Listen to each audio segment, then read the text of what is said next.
Hi అండి, అందరికీ use అయ్యే కొన్ని కిచెన్ టిప్స్ని ఇవాల్టి వీడియోలో షేర్ చేస్తున్నాను. అప్పడాలు వంటివి వేయించినప్పుడు ఎక్కువ ఆయిల్ పీల్చకుండా ఉండాలి అంటే వాటిని వేయించే ముందు కొంతసేపు ఎండలో ఉంచాలి. ఒకవేళ మీకు ఆయిల్లో డీప్ ఫ్రై చేయడం ఇష్టం లేకపోతే కనుక వీటిని ఒక 30 సెకండ్స్ పాటు మైక్రోవేవ్ ఓవెన్లో ఉంచితే సరిపోతుంది. పన్నీర్ లాంటివి గ్రేట్ చేసినప్పుడు గ్రేటర్కి అంటుకొని క్లీన్ చేసేటప్పుడు మనకి ఇబ్బంది లేకుండా ఉండడానికి మనము గ్రేట్ చేయడానికన్నా ముందుగానే కొద్దిగా ఆయిల్ని అప్లై చేసి తర్వాత గ్రేట్ చేస్తే సరిపోతుంది. మనకి క్లీనింగ్ అన్నది చాలా ఈజీగా ఉంటుంది. పొటాటోస్ని బాయిల్ చేసేటప్పుడు కనుక కొద్దిగా సాల్ట్ని యాడ్ చేస్తే మనకి బంగాళదుంపలు అనేవి చాలా మెత్తగా కుక్ అవుతాయండి. పొటాటోస్ని కనుక బాయిల్ చేయడానికన్నా ముందుగానే ఏదైనా ఒక చాక్తో వీడియో క్లిప్లో చూపిస్తున్న విధంగా కొద్దిగా లోతుగా ఇలా నాటు పెట్టుకున్నాము అంటే మనకి పొటాటోస్ కుక్ అయిన తర్వాత ఈ పై లేయర్ తీయడం చాలా ఈజీ అవుతుందండి.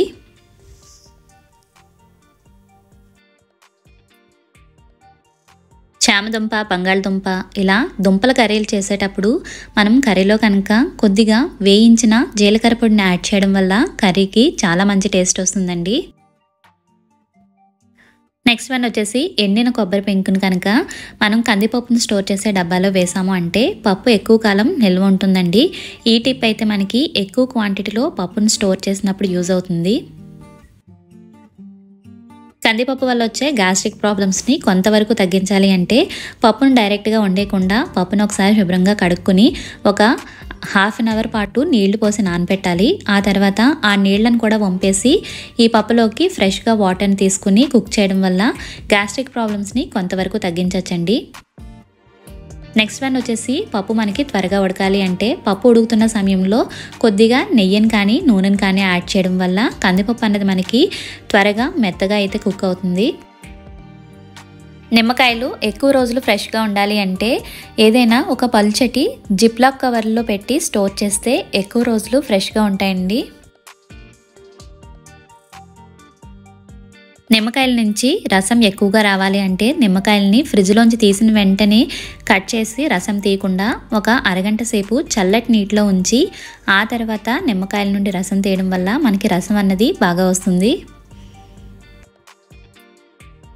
నిమ్మకాయలని అరగంట సేపు నీటిలో నానబెట్టే టైం లేదు అనుకుంటే కనుక ఇలా నిమ్మకాయని వీడియో క్లిప్లో చూపిస్తున్న విధంగా అరచేతితో గట్టిగా రుద్ది ఇలా రోల్ చేసి తర్వాత కట్ చేయడం వల్ల కూడా మనకి నిమ్మరసం బాగా వస్తుందండి.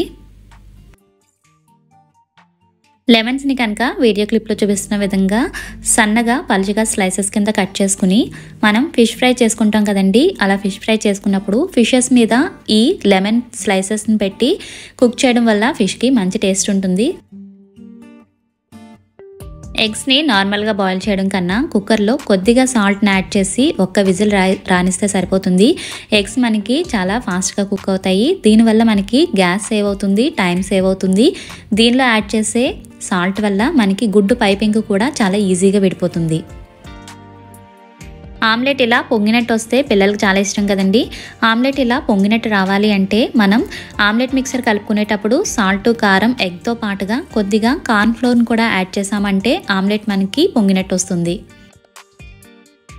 మనం బొంబాయి రవ్వతో ఉప్మా చేసినప్పుడు సరిగ్గా కలుపుతూ నూక వేయలేదు అంటే మనకు ఉప్మా అన్నది ఉండలు కట్టేస్తుందండి.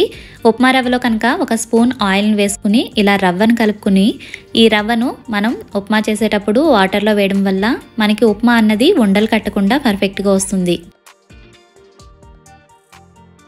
మీరు సేమియాతో కనుక ఉప్మా చేస్తూ ఉంటే ఒక కప్పు సేమియాలకి ఒక కప్పు వాటర్ వేసాము అంటే సేమియా ఉప్మా అన్నది పొడిపళ్ళాడుతూ పర్ఫెక్ట్గా వస్తుంది. బియ్యం రవ్వతో ఉప్మా చేసినట్లయితే ఒక కప్పు రవ్వకి 2 కప్పులు వాటర్ వేస్తే బియ్యం రవ్వ ఉప్మా అన్నది చాలా పర్ఫెక్ట్గా వస్తుందండి. మినప్పప్పు త్వరగా నానాలి అంటే పప్పు నానబెట్టే టైంలో ఏదైనా ఒక చిన్న ఇనుప వస్తువుని ఆ మినప్పప్పులో వేసి నానబెడితే పప్పు త్వరగా నానుతుందండి. మనం పప్పును గ్రైండ్ చేసుకునే ముందు ఆ ఇనుప వస్తువుని తీసేసి పప్పును గ్రైండ్ చేసుకుంటే సరిపోతుంది.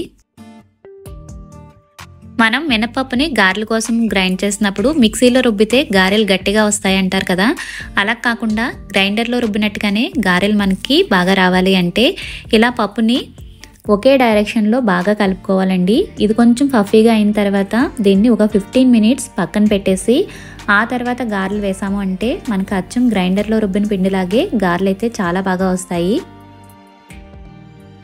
ఇక గారెలు వేసేటప్పుడు చేతితో వేయడం కొంచెం భయం అనుకున్నా, లేదు షేప్ సరిగ్గా రాదు అనుకున్నా కూడా ఇలా టీ స్ట్రైనర్ సహాయంతో గారెల్ని ఈజీగా నూనెలో వేయచ్చండి. ఇది అరిటాకు ప్లాస్టిక్ పేపర్ కన్నా కూడా చాలా ఈజీగా ఉంటుంది.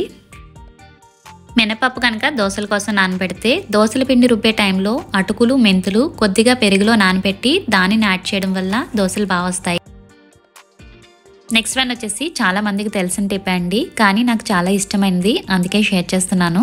మనం పులిహోర చేసేటప్పుడు చింతపండు గుజ్జులో ఇలా అల్లం, పచ్చిమిర్చిని ఎక్కువ క్వాంటిటీలో కట్ చేసి వేసుకుని తర్వాత దీన్ని పులిహోరలో కలిపినప్పుడు ఇవి మంచి టేస్ట్ ఉంటాయండి.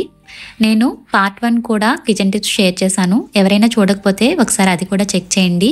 మీకు కనుక వీడియో నచ్చితే వీడియోని తప్పకుండా లైక్ చేసి మీ ఫ్రెండ్స్ అండ్ ఫ్యామిలీ మెంబర్స్కి షేర్ చేయండి.